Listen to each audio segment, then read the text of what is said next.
So I changed my desk setup again. This time, I tried to make it as clean as possible by removing as many items and cables from site while still keeping the setup functional and practical for me, a software developer who works remotely. If you're looking for inspiration to make your desk setup less cluttered and look cleaner, well, this video is for you. I won't go over every part of my setup, such as the desk and chair, as I did in previous videos. I'll instead focus on what's on the desk and more specifically, what helps keeping things clean. Alright, let's have a look. I believe the centerpiece of this desk overhaul is this new monitor arm.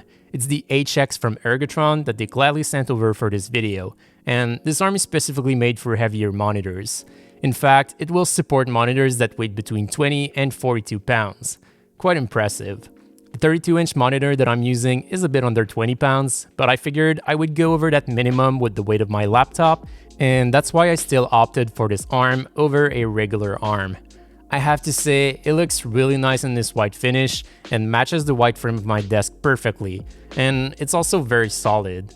There are two clamps at the bottom for a super strong installation, and then all the parts are reinforced compared to more basic arms.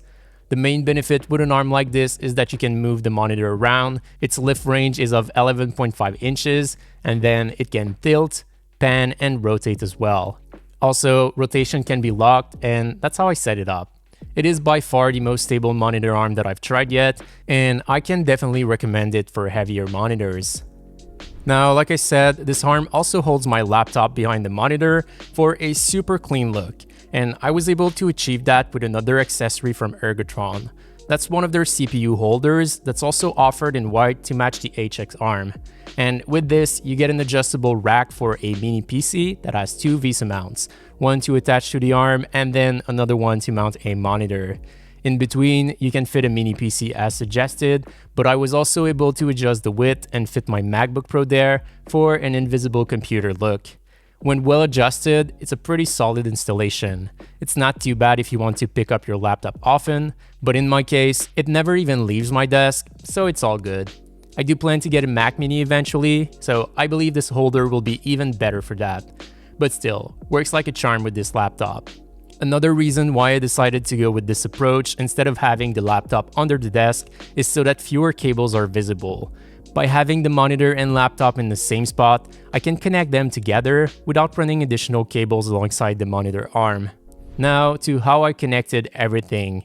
I added a power strip on the arm itself with a clamp that opens just wide enough to fit the HX arm. This power strip is used to power the monitor itself, as well as my monitor lamp, which has a dedicated power supply. I ran the power strip cord alongside the arm using the cable management hooks, and as you might have noticed, I got another cable there, and that's a USB 3.0 extension cable that connects from the monitor to a USB hub under the desk. I made sure to use white cables here to match with the arm so that they're barely noticeable. This USB 3.0 extension cable connects to my monitor, and the monitor is connected to the MacBook via Thunderbolt 3, where it can charge it, receive a video signal, as well as USB data with a single cable. To make sure cables are not visible under the desk, I use a very compact cable management tray that's meant for rack mount systems. I have a whole video dedicated on that if you're interested, and I should have linked it in a card at this very moment, but basically I'm using this rack alongside a rack mount power strip with horizontal plugs so that plugs don't show up, and then a variety of plastic cable ties for runs that go outside of this region of the desk. So with this under desk arrangement, I can run a single power cord alongside the arm to power the monitor, the laptop, and the lamp. I also have an external USB SSD that I prefer to keep connected directly to the MacBook so it's never ejected by mistake. And for that, I just squeezed it in there near the laptop. And the USB 3.0 extension cable here is meant to connect my external microphone, webcam, macro pad, and keyboard.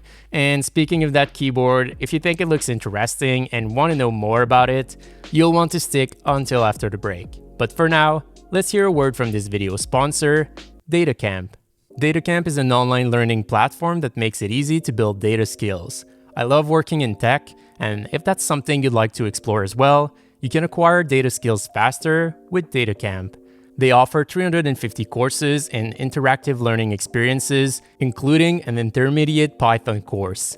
So if you already know the basics with Python, you can learn more about other data structures, such as dictionaries, and then improve your code with bare Boolean logic and loops. You can combine video classes with practical exercises, and the lessons are bite-sized to better fit your schedule. Their mobile version also allows you to learn from anywhere. Finally, you can take a free assessment, which gives you personalized learning recommendations for you to grow your data skills. Invest in yourself. Use my link in the description and check out the first chapter of any course for free.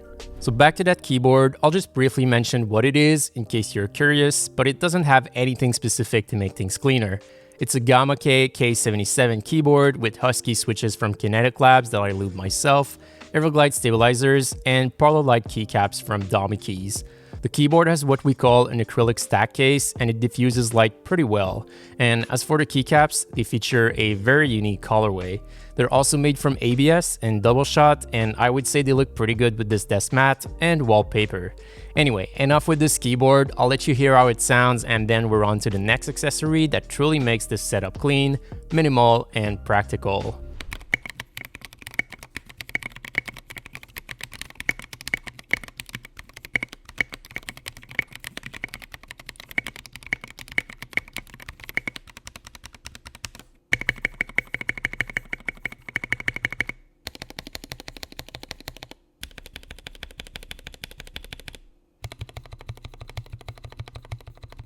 One big upgrade I made to this desk setup was getting rid of my dynamic microphone, its boom arm, and the audio interface it connected to.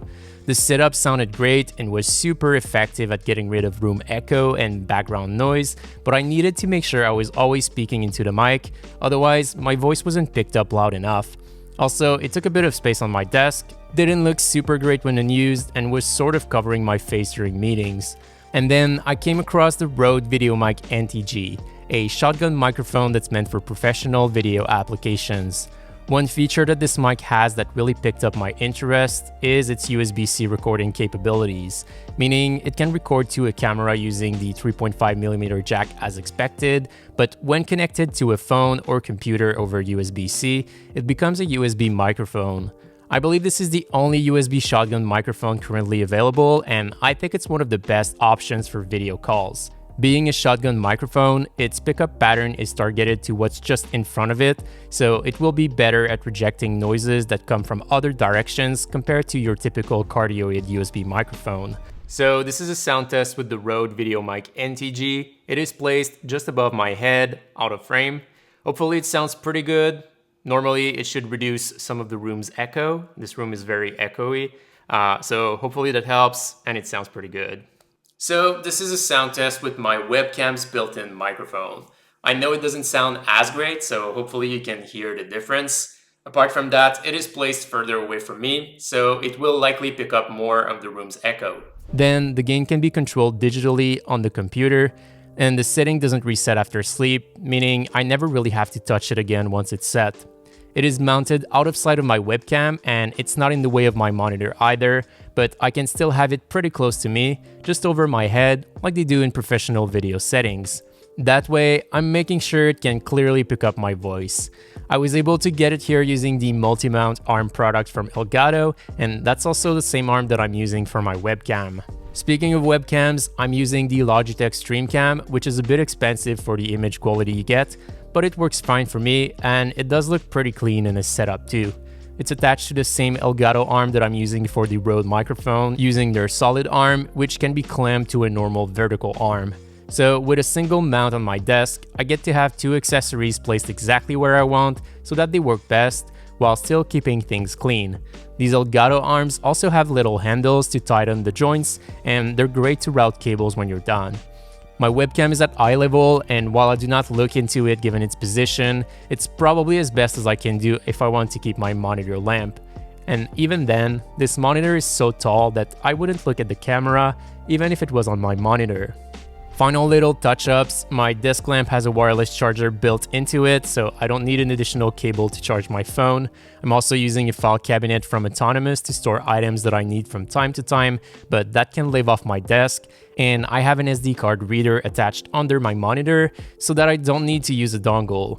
My monitor also has USB ports on the side, which are connected to my MacBook via Thunderbolt, so I have USB ports that are easy to access and always available. So that's it for today. Hope you like this desk setup overhaul. I'm really proud of how it came out, and I'm honestly not sure how I'll be able to come up with something considerably better in future videos, but that's a problem for future me. Anyway, I'll link as many items as I can in the description, even the ones that I did not talk about, but that were visible in the video, so head down below to know where to pick these up. As always, make sure you like the video if you did, and don't forget to subscribe if you haven't already, as I'll see you in a future video.